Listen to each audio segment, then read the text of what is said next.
Olá você que está acompanhando mais uma entrevista aqui da Infomoney TV, eu sou Thiago Salomão, editor-chefe do portal, seja muito bem-vindo. Hoje é quarta-feira, dia 17 de janeiro de 2018, faltam só 7 dias para o julgamento do Lula, o mercado já começa a contar isso como o grande primeiro evento do mercado nesse ano de 2018, mas hoje a gente vai falar de mercado de ações, fazer uma entrevista com o Rodrigo Glatt, ele que é sócio da GTI. Ele está aqui para falar do fundo de ações da casa, o GTI Dimona Brasil. É um fundo que teve uma rentabilidade de 74% em 2017, foi praticamente o triplo aí do Ibovespa no ano passado. O Ibovespa subiu 26,7%, o Dimona bateu em 3 vezes o índice e a gente vai entender por que ele foi tão bem, mas principalmente o que a gente quer saber é o que eles estão olhando, quais são as apostas, os setores que devem ir bem em 2018 nos olhos da equipe da GTI. Você que já acompanha a Infomoney TV, já deve ter visto, o Glatt já veio aqui para falar com o Marcos Saravalli no programa de sexta-feira do Saravalli aqui, o 30 minutos para se aposentar com ações. Hoje a gente está ao vivo na Infomoney TV e no Facebook, vou até aqui abrir a transmissão pelo celular para acompanhar se vier alguma pergunta. Então se você tem alguma pergunta sobre o mercado de ações, manda aqui que a gente faz o bate-papo com o Rodrigo. Mas, bom, primeiramente, agradecer a presença do Rodrigo. Obrigado pelo convite. Eu que agradeço a presença aqui. O fundo já está com um pouco mais de 100 milhões de ativos sob gestão. Teve um 2017 muito bom. Enquanto o pessoal está chegando aí para mandar pergunta e também para a gente começar o papo, o que puxou essa performance do fundo em 2017? Então, na verdade, a gente teve a gente tem uma carteira, sempre uma carteira aí em torno de 15 a 20 papéis. E eu acho que a gente teve 4 a 5 posições que tiveram uma performance muito interessante no ano passado, né? A principal delas foi a Locamerica, né? A Locamerica ela fez 2 aquisições que foram transformacionais, né, para a empresa. A primeira delas foi a RICE, em que ele adquiriu 17 mil carros, né? E com isso ele passou a ter uma escala muito melhor, muito maior. E ao mesmo tempo a empresa fez um esforço de redução de custo e de eficiência operacional muito interessante, né? E com a aquisição da RICE isso ficou bem claro, né? Uhum. E então os resultados foram melhorando ao longo dos trimestres e basicamente ela se tornou uma empresa de outra escala. E que esse movimento foi corroborado com a aquisição da Unidas no último dia do ano, né? Inclusive o papel subiu 12% no último dia, né? Em que aí realmente ela passou de um patamar de 46 mil carros para 104 mil, né? E hoje a percepção que o mercado tem em relação à Locamerica é que ela tem que ter um desconto muito menor em relação à Localiza, que é a maior empresa do setor, né? Então, eu acho que houve uma reprecificação desse papel, né? Que negociava aí em torno de 8, 9 vezes o lucro estimado dela para o ano que vem, né? E a gente hoje vê ela aí em torno de 14, 15 vezes lucro, né? Porque só por isso, porque ela, na verdade, ela é uma empresa muito maior, né? A Localiza tem em torno de 150 mil carros, ela tem 104, né? Quer dizer, ela ganhou uma escala que de fato ela não tinha antes, né? E ela vai agora passar a fazer hack também, né? Que é o Rent-A-Car, que a Unidas fazia e a Locamerica não fazia, né? Então acho que ela realmente foi a grande posição que alavancou esse resultado do fundo, né? Fora ela, a gente teve umas 3 ou 4 ações que foram muito bem. Que é o caso, antes de entrar nas outras ações, só para encerrar de Locamerica, eu gosto quando a gente fala de múltiplos. Uhum. Você falou que ela estava sendo negociada 8, 9 vezes o lucro para 2018. PL, né? O PL estimado para o ano que vem. A Localiza negociada a Localiza hoje em torno de 23, 24 vezes. 23. E você acredita que ela tem que valer uns 14, 15? Não, eu acho que até teria um espaço maior, né? Mas isso já acho que considerando que ela fizesse a integração completa da Unidas, né? Sim. Então a gente vê talvez aí um desconto de uns 15% a 20%, então estaria negociando aí umas 16, 17 vezes, né? Tá.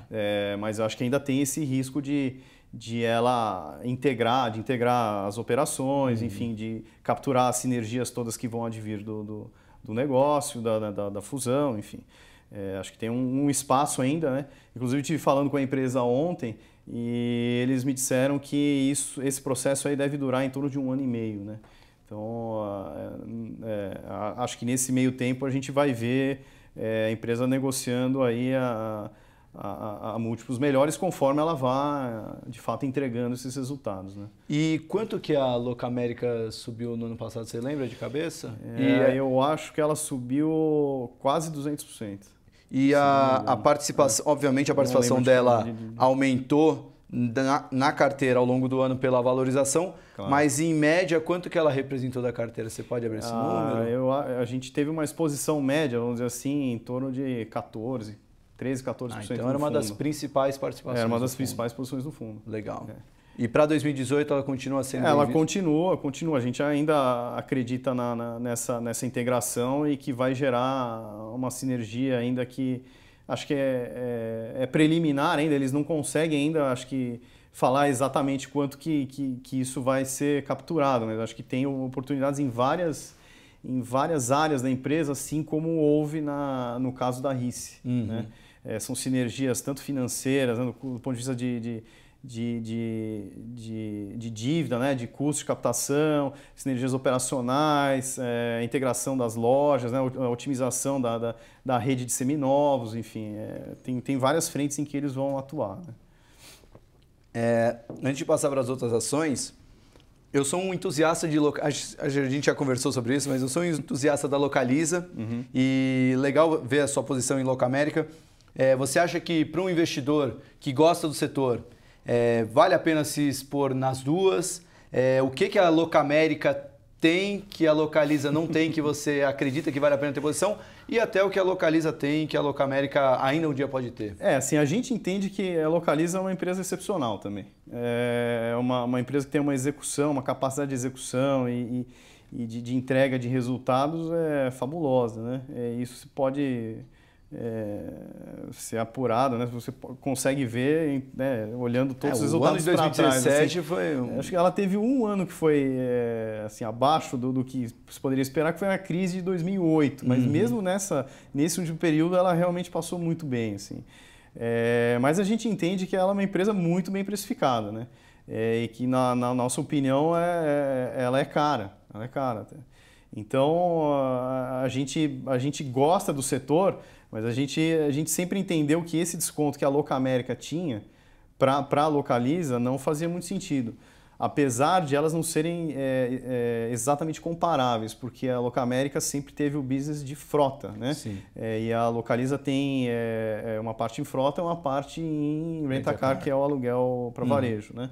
Então, assim, a gente sempre acreditou que esse desconto fosse fechar. Ele está acontecendo agora, mas talvez não com os eventos que a gente esperava que acontecessem. A gente esperava numa melhora operacional, mas de fato a empresa passou por um momento muito feliz esse ano de 2017 com essas duas aquisições, né? Se tornou uma empresa de outro porte, né? Em outras palavras, então o que a Locamérica não tem, que a Localiza tem, vamos dizer, múltiplo, né? Ela ainda tem esse espaço. Eu acho que tem um espaço para uma reprecificação, de fato. Assim, é difícil comparar elas operacionalmente. Assim, eu acho que assim, de fato a Locamérica teve uma participação importante de um dos acionistas, que é o Pátria, que fez um trabalho muito importante dentro da Locamérica em termos de tornar ela uma empresa muito mais eficiente, né? Isso foi um negócio que acho que a gente tem que reconhecer. Que nos últimos 3 a 4 anos, eles realmente participaram ativamente da gestão da empresa e fizeram um trabalho muito bem feito. Né? A gente consegue ver no crescimento de receita, nas margens, enfim, é um negócio bastante interessante. Legal. Bom, vamos passar então para as outras ações que puxaram o contribuíram, né? Acho que a maior contribuição foi a da Guararapes, né? Que é a segunda da Riachuelo. A gente sempre entendeu também, num call até relativo, que não faz sentido o mercado pagar em torno de 24, 25 vezes lucro para lojas Renner, né? E ter múltiplos muito menores para Guararapes, né? A gente entende que há uma diferença de capacidade de gestão, até de governança, até vamos dizer assim. A Renner é novo mercado, mais líquida, tem acionistas, o capital mais pulverizado, enfim, na Guararapes a gente tem um controlador, né?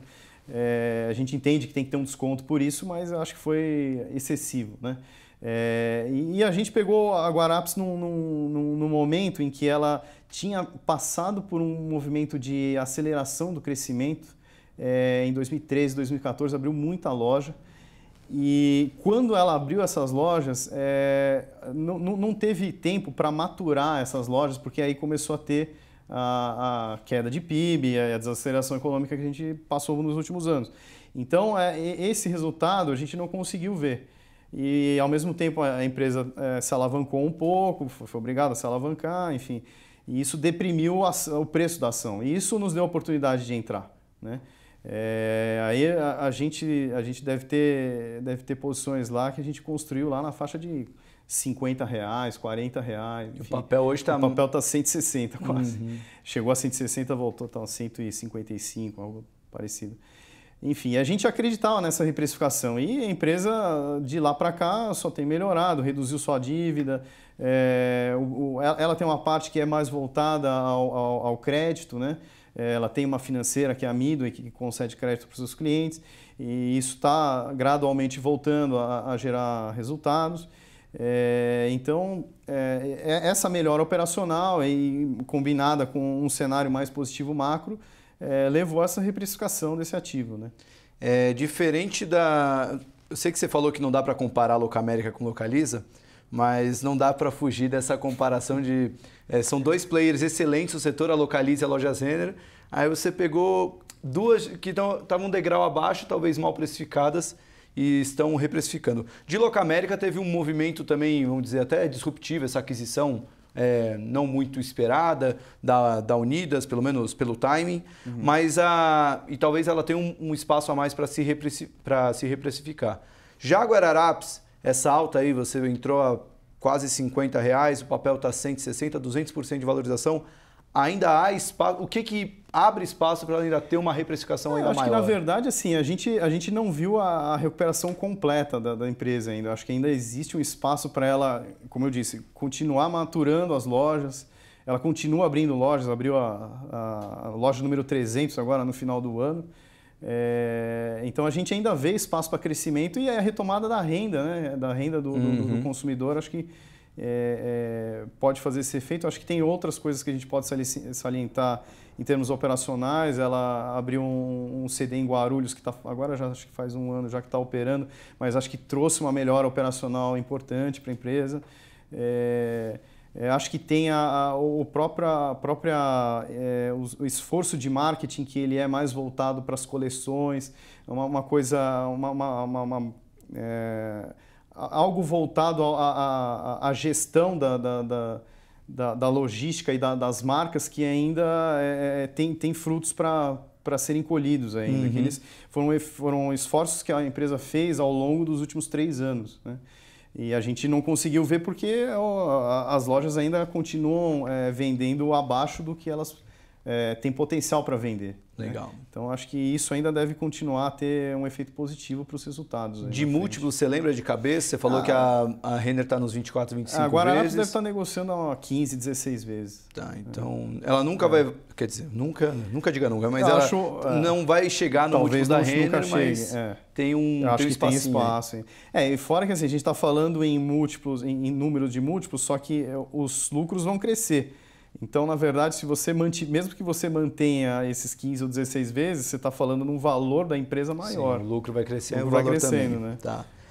Só para fechar, então, o capítulo de Guararapes, 2 eventos que ganharam o noticiário sobre a empresa em 2017 e podem continuar em 2018, talvez até com mais força, né?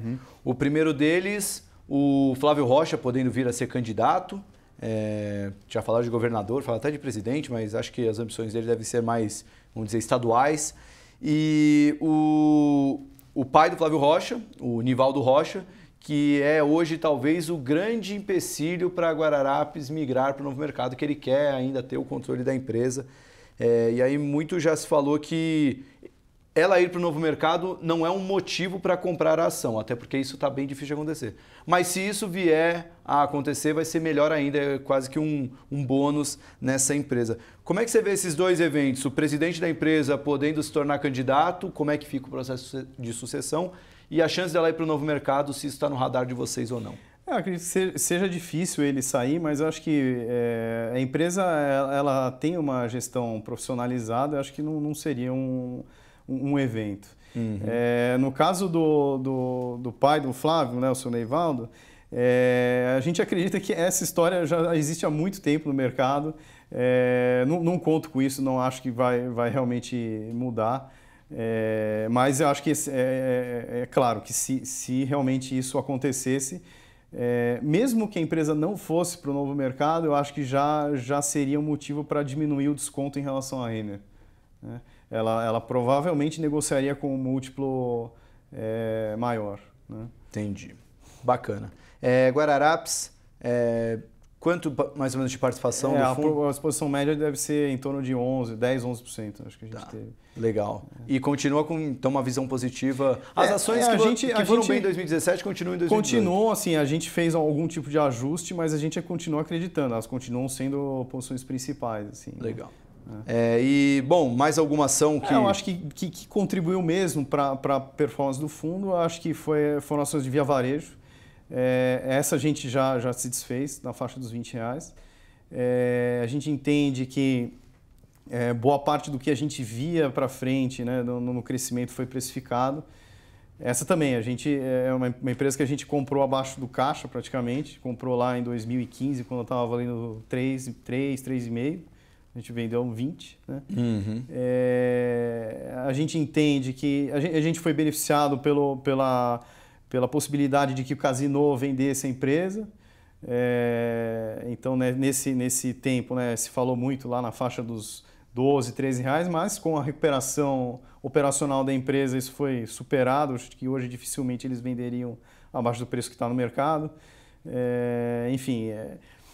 Esse processo de recuperação que a gente acreditava que a empresa ia passar, ele se acelerou de uma forma importante esse ano, com a recuperação das vendas, né? Eu acho que teve uma parte da demanda que estava reprimida, né? Porque a demanda caiu muito entre 2014 e 2015.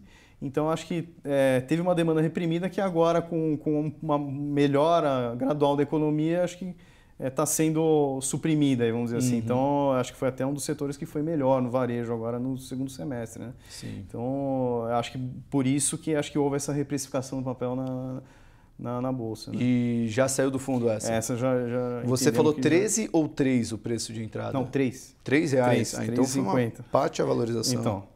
Legal. Eu acho que é uma empresa que subiu 120 em 2016, mas acima de 100 ano passado. Uhum. Então a gente entendeu que chegou perto do que a gente acha justo. Né? Essa foi uma boa de 2017 que não está em 2018. Isso. Tá. E, bom, já aproveitando que eu estou acompanhando aqui no Facebook, pessoal, as perguntas estão chegando.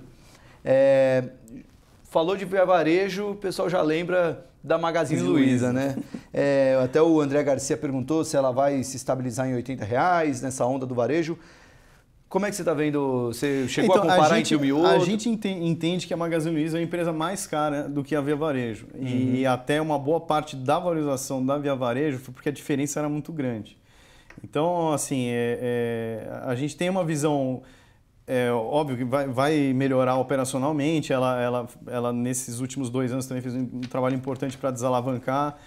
Fez uma captação de recursos ano passado. Está preparada para crescer. Mas a gente entende que realmente os múltiplos em que ela negocia, de fato, são muito esticados. Né? A gente entende que boa parte desse crescimento que ela provavelmente vai ter nos próximos anos já esteja na conta. O fundo é long only ou vocês podem fazer alguma posição de venda? Fundo long only, mas a gente tem uma parte hoje do fundo que é short, que na verdade ela acaba financiando a parte long. Entendi. Né? Tá.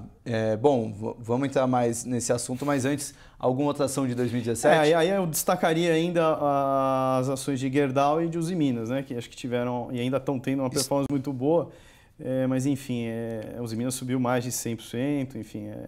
Estão no fundo ainda? Estão no fundo ainda. Por que as duas e não apenas uma delas? A gente entende que o cenário é bom para as duas, acho que tem algumas diferenças. Acho que a gestão da Gerdau nos agrada mais. A gente é investidor há muito tempo de Gerdau, ficamos um período de 2 a 3 anos, logo depois da crise, em que a gente achou que estava muito caro, a gente ficou fora, mas a gente sempre gostou da empresa. Né? O que a gente fez, na verdade, no ano passado foi trocar de veículo. A gente tinha uma posição grande de Gerdau ON, até foi assunto da outra vez que eu estive aqui, em que a gente tinha uma posição long em Gerdau ON e short em Gerdau PN. E ganhamos nas duas pontas, porque na verdade houve um fechamento de um spread que estava em um desconto aí de acima de 20%, que praticamente zerou. Né? E hoje a gente tá com uma posição em Gerdau metalúrgica. A gente entende que ela está negociando aí em torno de 20% de desconto em relação à participação que ela tem na Gerdau, né? E a gente entende que esse desconto é muito grande, né? Ainda mais num ano em que a gente vai ter uma alavancagem operacional melhor na Gerdau por conta da volta da demanda, enfim, está tendo aumento de preços. Enfim, eu acho que ela vai gerar lucro e vai pagar um dividendo melhor na Gerdau metalúrgica até do que na própria Gerdau. Bacana. E no caso de Usiminas, a gente gosta da alavancagem operacional, apesar de a gente entender que a gestão dela não é tão boa quanto da Gerdau, a gente entende que a própria demanda de aço plano, né, no setor automotivo, enfim, existe um cenário muito positivo para a empresa, né? E a desalavancagem também pode ser bastante rápida lá, né? Então a gente tem uma posição até semelhante nas duas, em torno de 6, 7% de cada uma, né, no fundo, né? O Usiminas andou bem mais que a Gerdau no ano passado, né? Acho que um gestor que tem preferência em Gerdau em relação aos Usiminas, uma vez aqui numa das entrevistas do Infomoney, ele me disse que o ciclo que a Usiminas teve em 2017, a Gerdau deve ter em 2018, porque o setor que a Usiminas atende se recuperou mais rápido que o setor que a Gerdau atende, né? Que seria mais o setor automotivo e a Gerdau atende mais o setor de construção. Você acha que esse é um bom, vamos dizer, um bom argumento para quem quiser escolher apenas uma das duas, ficar em Gerdau ao invés de Usiminas? Eu acho que é válido, com certeza. A gente viu, tá muito incipiente ainda, acho que a construção civil ainda passa por um momento difícil ainda, né? Com muito distrato, venda de estoques, enfim, as empresas começando a lançar, né? Acho que é um ciclo mais longo, de fato. Né? Agora, outra coisa que a gente precisa, acho que tá atento é que, na verdade, a Gerdau ela tem boa parte das operações dela nos Estados Unidos também. Então, tem esse ponto, né? Os Usiminas é muito mais linkado à recuperação da economia no Brasil mesmo, né? A Gerdau tem em torno de 30% a 40% da geração de caixa dela feita lá fora, né? Nos Estados Unidos. Então, tem um driver diferente aí. Então, assim, ela pega a recuperação do Brasil num setor mais longo, né, num ciclo mais longo, mas numa intensidade menor, vamos dizer assim. Né? Tá. Bom, então a gente falou Gerdau, Usiminas, que ainda estão no fundo Guararapes, e a Locamérica. Tem alguma que não foi tão bem em 2017, mas é uma das apostas de vocês em 2018? Ou vocês montaram posição recentemente? Na verdade, assim, a gente ao longo do ano, a gente se tornou um pouco mais defensivo, né? Em outros setores, porque a gente entendeu que boa parte, principalmente das ações de consumo, tinham chegado em preços que a gente considera justos, enfim. Então a gente passou a ter uma parte da exposição maior em setores defensivos. Então, por exemplo, a gente comprou Embraer no meio do ano, obviamente não sabendo o que ia acontecer depois, né, dessa possível associação com a Boeing, mas enfim, a gente entendia que esse ano difícil que ela vai ter agora em 2018, com a transição, né, da família E1 para E2, né, na versão comercial, ela já estava precificada, né, ela vai produzir menos aviões esse ano, mas provavelmente ela vai passar a gerar mais caixa aí nos próximos anos, porque o investimento que ela já fez nessa nova linha já praticamente foi feito, né?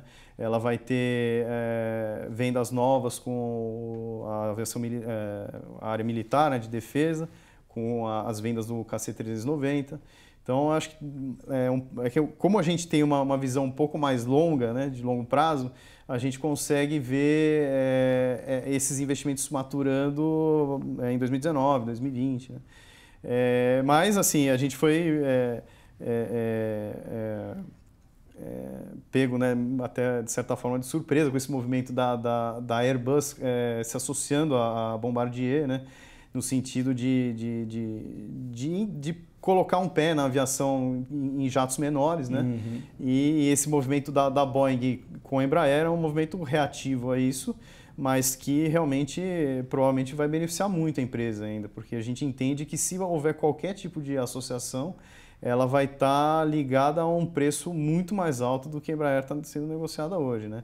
Uhum. Até a gente tem uma carta mensal que a gente escreve para os nossos cotistas lá, a gente diz que assim, a Boeing hoje vale em torno de 170 bilhões de dólares e ela vai gerar um caixa operacional esse ano da ordem de 8 a 9 bilhões de dólares. E a Embraer hoje está valendo 4,5 bilhões de dólares. Então, só a geração de caixa de um ano da Boeing daria para comprar quase 2 vezes a Embraer pelo que ela está valendo hoje. Uhum. Né? Enfim, e aí a gente vê várias análises das corretoras, dos sell sides, indicando aí um potencial muito expressivo só para a parte de aviação comercial dela.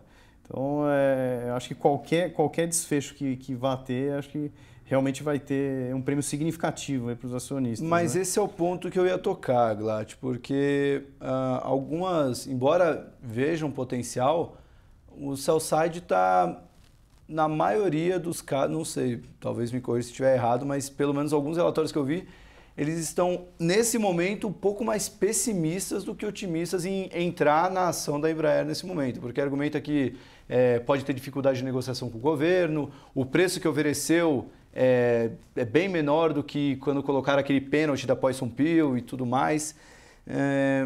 Como é que você avalia isso aí? Eu acredito no seguinte, eu acho que assim que, claro, saiu uma notícia acho que em algum jornal lá fora que o preço seria quase o que está hoje, né? Assim, na faixa de 21, 22 reais, né? Mas eu sinceramente não acredito, porque esse é um business que é muito estratégico para a Boeing. Eu acho que assim, a gente passou por um ciclo importante de crescimento dos long bodies, né, que eles chamam aviões grandes, e eu acho que eles não veem tanta oportunidade de crescer nisso. Eles, eu digo, Boeing e Airbus. Né? Então, eu acho que eles estão se voltando mesmo para a aviação comercial e regional.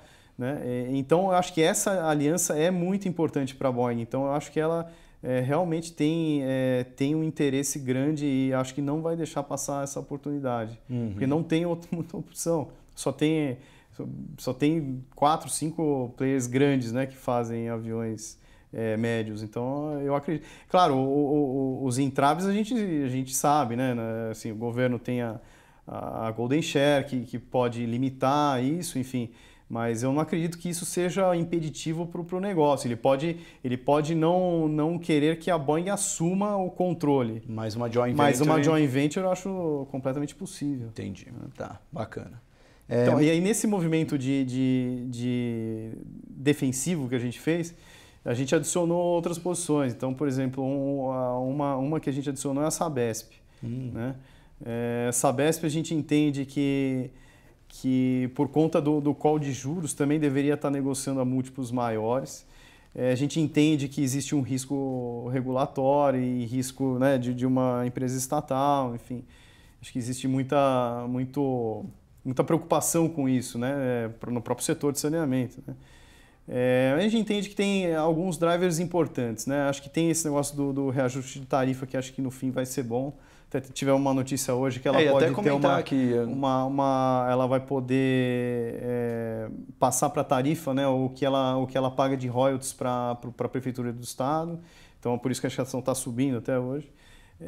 A gente entende que é o movimento da criação da holding, que vai possibilitar que a empresa tenha novos investimentos, ele deverá ser positivo. Caso contrário, ele não deve sair. Porque eu não entendo que a empresa tenha um sócio privado que queira investir se ela não tiver uma segurança jurídica e regulatória para estar colocando esse dinheiro. Né? Então, eu acho que isso vai acontecer ao longo desse ano. Né? E acho que existe um driver importante, que acho que o próprio presidente da empresa, o Gerson Kellman, já citou, que é o movimento de uma mudança na base de tarifas, na verdade. Porque hoje você tem consumidores um tipo de consumidor que subsidia o outro. E que, na verdade, eles entendem que há um espaço para que a tarifa média seja maior eliminando esses subsídios, né, e que isso poderia gerar um crescimento de receitas bastante importante para a empresa e que provavelmente possibilitaria que ela investisse mais, inclusive. Né? Uhum. Então, eu acho que isso vai ser, em tese, percebido como uma notícia positiva mais para frente. Acho que até, não sei se talvez nesse ano, mas acho que no ano que vem, já com um novo governo, eu acho que a gente vai ter uma clareza maior das magnitudes desses movimentos. E aí eu acho que a empresa pode passar por um momento bastante positivo. Né? É legal que, pelo menos para o setor de rent-a-car e de varejo, você vai nas empresas, vamos dizer, na segunda linha das empresas.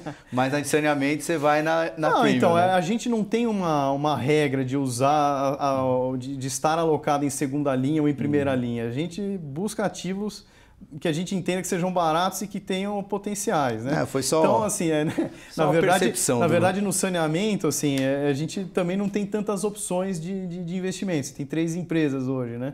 Eventualmente, se tiver empresas que não sejam listadas hoje, mas que podem vir a ser listadas, a gente tem um interesse maior. A gente vê até, acho que essa semana, acho que foi falado que a Saneago, que é a empresa de Goiás, eventualmente poderia ir para a Bolsa. É um ativo que a gente olharia. Uhum.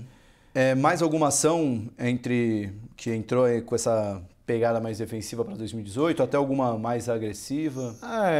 Acho que sim. Na verdade, a gente teve uma última posição agora que a gente adquiriu agora mais recentemente, que é a Aliar. É uma empresa do setor de diagnósticos, né? A empresa fez o IPO em final de 2016, em que o preço saiu a R$20, e um dos maiores controladores, maiores acionistas, né, da empresa, que é o Pátria também, ele colocou o dinheiro a R$20. Então é um cara que montou a empresa, né, ele fez uma junção de várias empresas e acabou colocando mais dinheiro. Então eu acho que ele continua acreditando no potencial dessa empresa. O que a gente vê lá? Eu acho que a demografia do Brasil ainda é muito favorável para o setor, né, de saúde. A gente vê uma demanda crescendo muito nos próximos 20, 30 anos, enquanto a população vai envelhecer, vai ter uma demanda maior por exames. Ela é uma empresa que faz mais exames de imagem, em detrimento de análises clínicas. Até 80% da receita dela é análise de imagem, enquanto que o Fleury e o Pardini têm um mix mais bem balanceado, vamos dizer assim. E a gente entende que esse business de imagem ele tem margens no longo prazo maiores, né? E até poderia negociar com prêmio eventualmente para essas empresas. Mas o que acontece é que a gente vê um Fleury, um Pardini negociando perto de entre 25 e 30 vezes, e eu vejo a Aliar hoje negociando perto de 13, 14 vezes. O que aconteceu? A empresa, como ela fez muitas aquisições concomitantes e ela acelerou o plano de investimentos dela, que ela ia fazer ao longo de 2019 e 2020, ela antecipou para esse ano 2018. Então ela abriu 6 mega lojas, 4 em São Paulo, uma em Belo Horizonte e uma em São José, que ainda não estão cheias. E aí eles falam que quando você abre uma loja, você tem 70% a 80% do custo dela, só que você tem 0 da receita. E isso aí ele vai ocupar ao longo do próximo ano, dos próximos anos, né? Tem aí uma ocupação aí entre 1 e 2 anos, né? Enfim, então isso vai acontecer agora. A empresa assim está um pouco alavancada, ela vai gerar caixa no que vem já, então vai diminuir a alavancagem. Então a gente vai conseguir ver e perceber uma melhora gradual dos resultados. E aí eu acredito que o mercado, ao ver isso, vai precificar melhor as ações e vai diminuir esse desconto que existe tanto para a Pardini quanto para o Fleury. Legal. Bom, bacana que são calls bem micro mesmo, né? A gente vai ter um ano bem complicado, então são empresas que os fundamentos são totalmente ligados ao que elas vão entregar e não ao que e também, né, no caso Aliar, é um setor mais defensivo também. Então, assim, a gente, óbvio, acho que esse ano, 2017, a gente teve uma reprecificação por conta da retomada da economia, né? Que foi um ano que a gente cresceu depois de 3 anos sem crescer. Esse ano é um ano que a gente tem eventos mais não diria, com uma relevância grande, né? Não menosprezando o que a gente já teve em 2017, que foram grandes também, mas enfim, a gente tem eleição, tem o julgamento do Lula, enfim, acho que tem então a gente tem uma cabeça de um cenário um pouco mais cauteloso, né? Enfim, por isso que a gente está um pouco mais defensivo. Mas a gente tem um otimismo cauteloso, vamos dizer assim, porque as empresas ainda vão continuar numa tendência positiva por conta da queda de juros, né? Assim, eu estava falando outro dia que assim, o CDI médio, o CDI no ano inteiro fechou em 10%, né? Uhum. A gente está em 7%, né? Então as empresas não se apropriaram dessa queda do juro completamente, né? Então a despesa financeira das empresas ela vai ser provavelmente menor esse ano, na boa parte dos casos. E isso com certeza já tem em boa parte delas, principalmente nas mais alavancadas, tem um efeito ainda maior nos resultados delas, né? Então a gente acredita que esse efeito ainda vai acontecer para a grande maioria delas. Legal. Estamos otimistas também. Bom, para não deixar nenhum pedido, veio muita pergunta aqui, nosso tempo já estourou, então vou pedir um comentário breve mesmo, que a ação mais perguntada foi a Petrobras, e também, mas teve uma pergunta aqui interessante, falou de Movida, como a gente falou de Locamérica, falou de Localiza, se tiver um comentáriozinho breve de Movida e também a Petrobras, a gente falou tanto de empresas fora do assunto político, mas a Petrobras acaba entrando nesse... A Petrobras eu acho que é um ativo a ser estudado, na verdade. Eu acho que entendo que assim, ela conseguiu acelerar o programa de desinvestimentos, né, que eles se propuseram aí nos últimos 2 anos. Ainda tem ativos para vender, vendeu a BR Distribuidora, colocou no mercado. Eu acho que teve um efeito importante da alta do petróleo no mercado internacional, que saiu da faixa de 40, 45 para quase 70 hoje, né? Acho que é um efeito importante. Tem o efeito da política de precificação da Petrobras, né? Que agora é muito mais alinhado ao preço do mercado internacional. Tem o processo natural da desalavancagem da empresa também por conta de resultado operacional melhor, troca de dívida por dívida mais barata, enfim, acho que tem um cenário positivo para a empresa também. Encerramento dos julgamentos nos Estados Unidos também. Sessão onerosa que está avançando, enfim. Enfim, é um ativo que a gente olharia, acho que estudaria. E sobre a Movida, a gente, na verdade, tem uma exposição à Movida via JSL. A gente prefere ter JSL porque a gente entende que, além do business de locação de automóveis, né, a JSL tem o business de logística e que hoje não faz sentido a precificação de JSL. O JSL hoje, se você expurgar o que ela tem de participação de Movida, que é 65%, a empresa estaria valendo 500 milhões de reais. É uma empresa que fatura hoje 7 bi, né? Quer dizer, se tirar a Movida vai ser um pouco menos, mas enfim. Essa precificação da parte de logística não faz sentido, né? Então, assim, entendo que a empresa ainda está alavancada, ela vai passar num processo de alavancagem importante, provavelmente nos próximos anos, né? Enfim, a gente tem a queda, né? Ela é uma das posições nossas que é mais sensível à queda de juros, né? Ela vai diminuir o investimento líquido que ela faz em ativos, né, para gerar os contratos dela. Então, essa empresa é uma empresa que pode passar por um momento bom e a gente entende que ela é um veículo melhor que a Movida. A Movida está passando por um processo difícil, né? Eu acho que teve um crescimento muito rápido, né? Foi uma oportunidade que o Fernando Simões, que é o controlador da JSL, enxergou há 5 anos atrás, montou a segunda maior empresa de mercado no Brasil, mas está passando por dores do crescimento. Então, ela tem tido bastante dificuldade aí com o controle, rastreamento da frota dela, tem tido problema com roubo, enfim, que são problemas que a empresa está endereçando, isso que leva um tempo para conseguir solucionar. Então, o momento dela ainda é um pouco desfavorável, as margens ainda são baixas, mas a gente acredita na recuperação. Eu acho que talvez demore um pouco mais do que o mercado esperava. Enfim, e ela pode ser uma oportunidade interessante, dados os preços de Localiza hoje, com certeza está negociando com um desconto muito grande, né? Tá, então para finalizar o nosso papo, só fazer um resumão. As principais participações do fundo em 2018 continuam sendo algumas das estrelas de 2017, que Sim. são a Locamérica, a Guararapes, e se somar os Minas e Gerdau eu acho juntos... que teve uma... isso, aí tem mais uns 6, 7% de cada uma. Acho que tem uma posição mais relevante que a gente tem, é que ela não foi uma das que mais contribuíram para a performance do fundo, mas que é uma posição importante, que é a Itaúsa. Itaúsa a gente tem em torno de 12%. Talvez ela acho que é a primeira ou segunda maior posição do fundo hoje. A gente entende que a gente gosta muito da gestão do Banco Itaú, sempre gostou, acho que sempre entrega resultados, né, que a gente entende como muito bons. E a gente está na Itaúsa também pelo desconto que ela representa pela participação que ela tem no banco e mais as participações que ela tem na Duratex, na L. Queiroz, na Alpargatas agora e no gasoduto, né, que eles adquiriram junto à Petrobras, né? Então, a gente... E ela tem um histórico de pagamento de dividendos também melhor. Então, a gente gosta bastante também. São as 5 ações que juntas aí tem um pouquinho mais de 60% da carteira. Isso, né? Itaúsa, Guararapes, quase 60%. Goal, é Goal, né? Que é Goal. Usiminas e a Locamérica. Aí também comentamos JSL, comentamos Sabesp, comentamos Aliar e a Embraer. Bom, o programa foi bem completo. Você ganhou um fã aqui, o Júlio Toshimitsu, falou muito bom esse analista.